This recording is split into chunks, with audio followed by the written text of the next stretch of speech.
Hoseo. Hoseo. That's the Cherokee greeting. And wave the great feather for the good of it. So start right out if you take the camera and go all the way over there to that painting.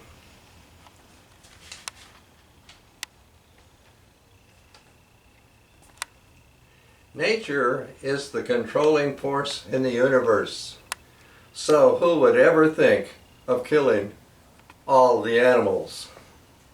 So when the great Buffalo Nation was wantonly destroyed by the Gachopenes, that is, the land grabbers, only the Buffalo Chief was spiritually spared.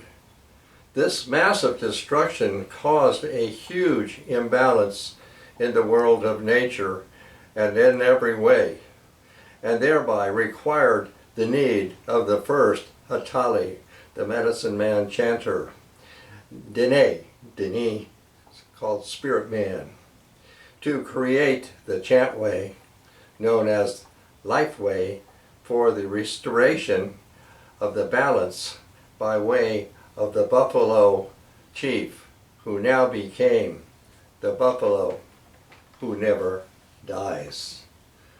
That's my painting. It's an apparitional painting of the buffalo who never dies. Now go all the way up there to the top, up there.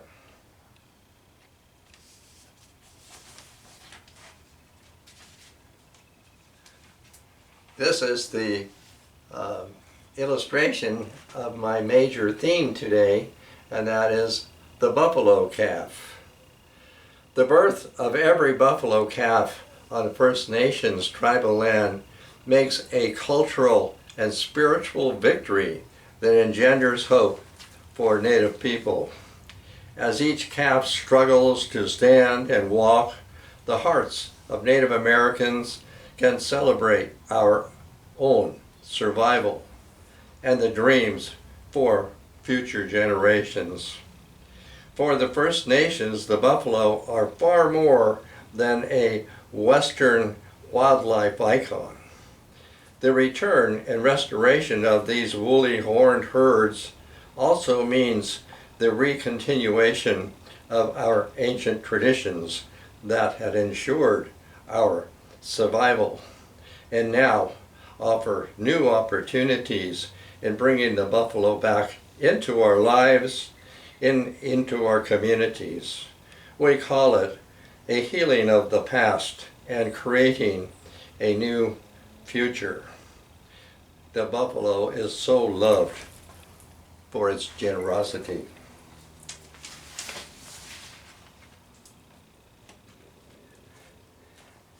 So continuing with this theme of the buffalo calf, here is our spiritual perspective. Native Americans conquered death by living the life of our buffalo ancestors. We do now as they did. Here we have a theme of return. Immortality is the wish to be the calf of Mother Buffalo. And as mother of my oneself is sustained by a sort of assimilation into the fun of spirit ancestors. The main unifying concept of the clan memory is that of the sacred waterhole on the prairie. It is the real symbol of the buffalo's relationship. From it comes all the eternal qualities, and to it those qualities return when they have been lived by the calves of the buffalo's extended family. And as you see that photo of the buffalo calf, just below his chin as it would be, there is included in this composition a thistle. And the Lakota word for the thistle is thok kahu. And the meaning for this, it's kind of a metaphor, is thokaikta, meaning in the beginning, the original is the firstborn, and so he's the elder of the buffalo the youngest. And that was the meaning that we have in that thistle somehow has figured in Native America as something very ancient and is referred to in that way and in this composition photo. Drop down here a little bit. Here's another photo. This photo of the buffalo calf. This is a photo by Vivian Olds. She has done quite a portfolio of buffalo photos, and this will serve as one in this theme. Then you can go all the way over there to the other side, and this is a published photo of a recent birth of a white buffalo calf. Now the buffalo, the general buffalo, they're all colored brown and black, different tones of that. So it's just very particular that these brown and black animals occasionally give birth to white ones. They're not albinos, they're actually white. And for Native America, every time or any time a white calf is born, it spawns a kind of a spiritual hope for us. It's a reassurance there. So then come right there to the middle.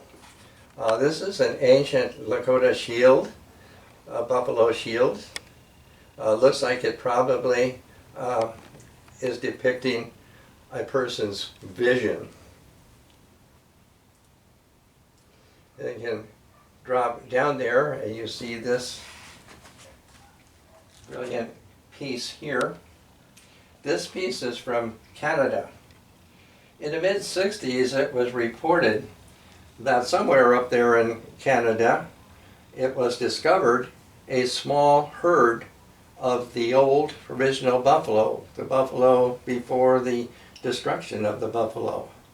And it could be that this piece from Canada may be commemorating that. Also, in more recent times, the United States has the eagle as its national bird. So now it decided, the government or whatever it is, decided the buffalo would now be the national animal for this country.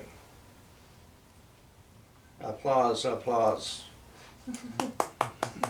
Good.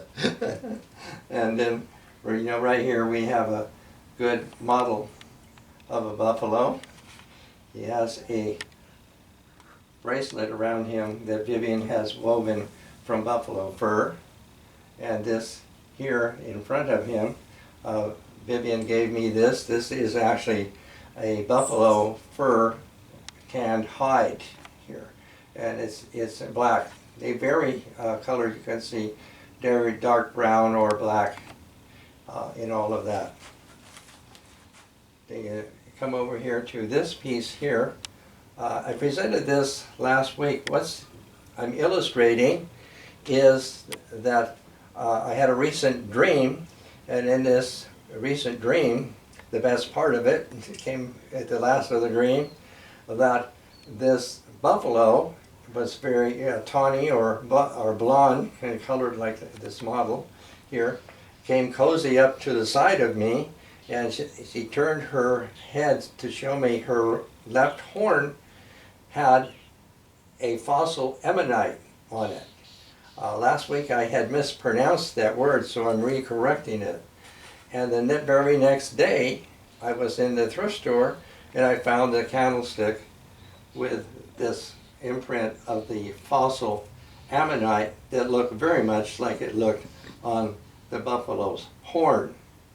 The name ammonite evidently has come from the scientists of marine fossils who had some education in the matter to name the fossil after Ammon. Ammon is the ancient principal divinity of ancient Egypt.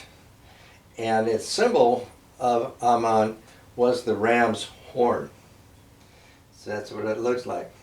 So I think that what the dream is saying in this is that the buffalo is, the Aman means hidden, so that the buffalo is the hidden root of this country.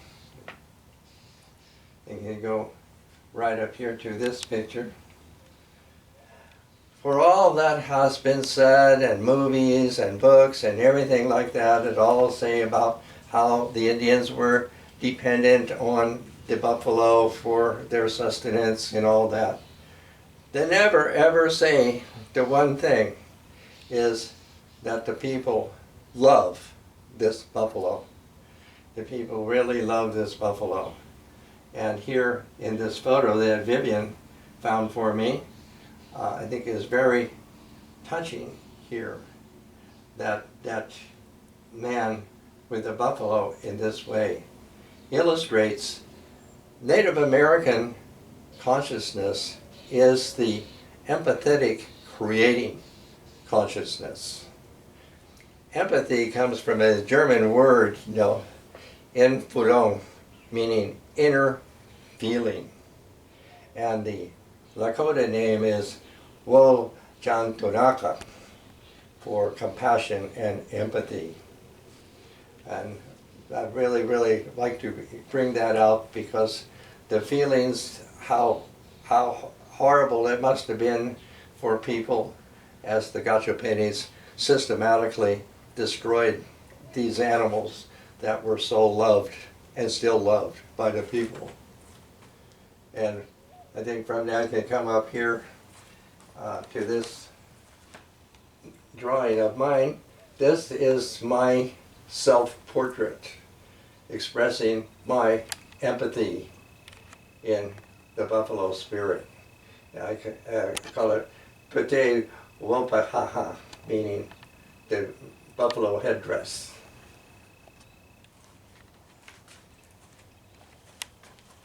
Now we can go all the way over here to the other side. This photograph here.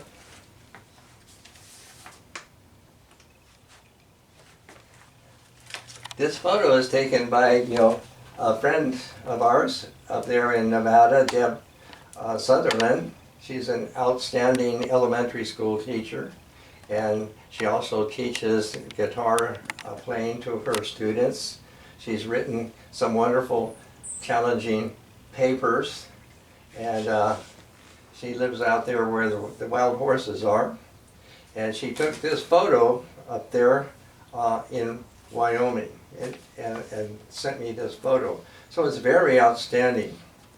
And what is pictured here is what we call, the bear's teepee. It's Manto Teepee Paha. The bear teepee's butte, like that. And that's the name that I mostly focus on here. And here I'm going to read this piece that somebody is describing this experience to make it very succinct. The winding drive through northwestern Wyoming passes through mostly open plains. So when this tower, which is known to the many northern plains people as Bear's Teepee, suddenly rises over 600 feet above the surrounding landscape, it is so unexpected as to feel otherworldly. This massive groove butte seems to come out of nowhere. It is incongruous with everything around it. When I first laid eyes on this enormous monolith, I drew a sharp breath, a common reaction. I later learned that more than 20 Native American nations consider this geological marvel to be a sacred place, Wakan o Waka. This unique formation actually began as a column of molten rock beneath the Earth's surface, where it then hardened underground. And until 1 million years ago, it breached the surface. As I walked the park's Tower Trail on my visit, I noticed strips of colorful fabric tied to the tree branches, offerings left by those who continue to honor the bear's teepee as a sacred site. In that moment, I found myself reflecting on the countless generations who have felt a connection to this place. As breathtaking as the formation is, and as intriguing it is from a geological perspective, it is the long Native American history that makes America's first national monument truly special.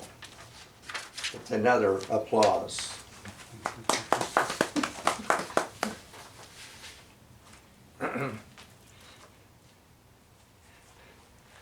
So that's the usual name of the bear's teepee, Mato Tipila Paha Der. And it has also a further meaning in the culture, what I'm trying to say. A name for that is the Na Iye Chinga, meaning I have brought myself into being by my own power. So it's an inner will that's recognized in this. And the buffalo, this buffalo, she said, appeared, very singularly, I think, for her.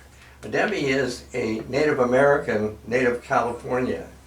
She is from El Cerrito in the Bay Area and has, for me, almost a sister relationship for me. And I really see that this single buffalo showed up for her there, and it has the name similar to the monument there. That's Yichilya. Yichilya meaning I'm here likewise here. And we go up above it here.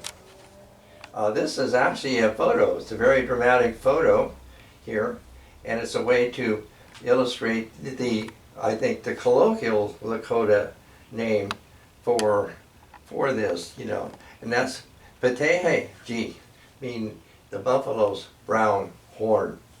And that ties us in further with our theme of the buffalo here.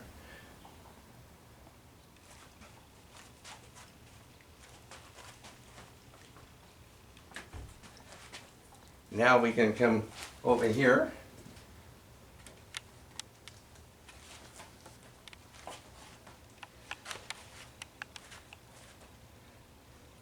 This piece, sacred piece I have here, Pateka, is the skull of a buffalo that is sacred, and it's come to me by way of a woman of Blackfoot ancestry, and such a woman has had a store in the hamlet in the mountains well east of San Diego called Yatumba.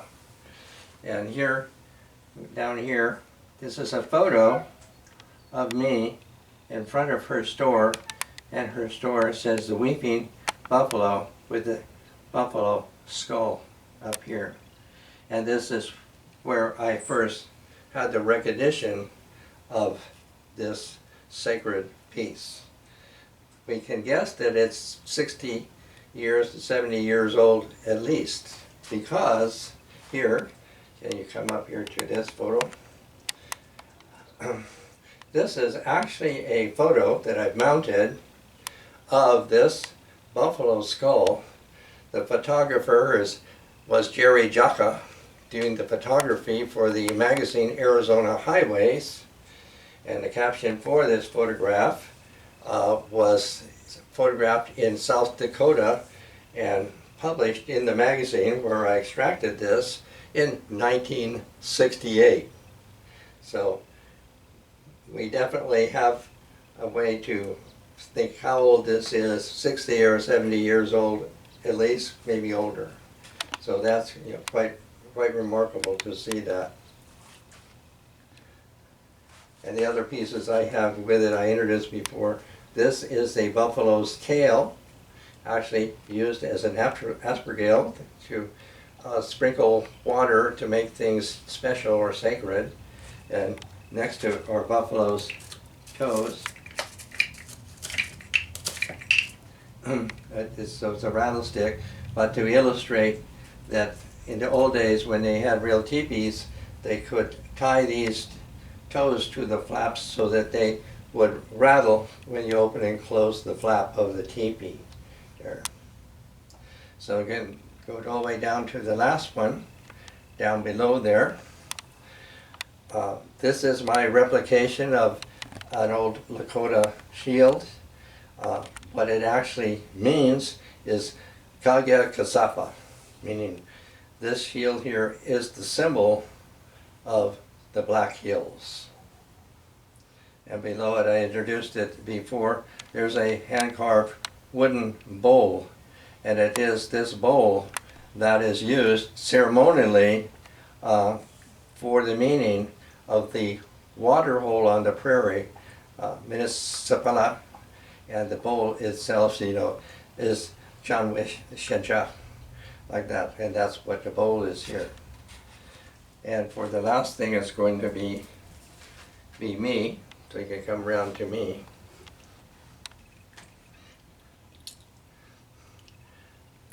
I had been given a Cherokee education, is what I call, and at the culmination of that, I was, you know, suggested to sing a song of the buffalo. And the Cherokee name that I learned is Yanasa, for a buffalo. And that's this song. Oh, ho, hey, hey, ho, oh, Yanasa, hey, hey, oh, ho, hey, hey, oh, oh, Yanasa, hey, hey, oh, hey, hey, oh, Yanasa, hey, hey, aho. Thank you, everybody.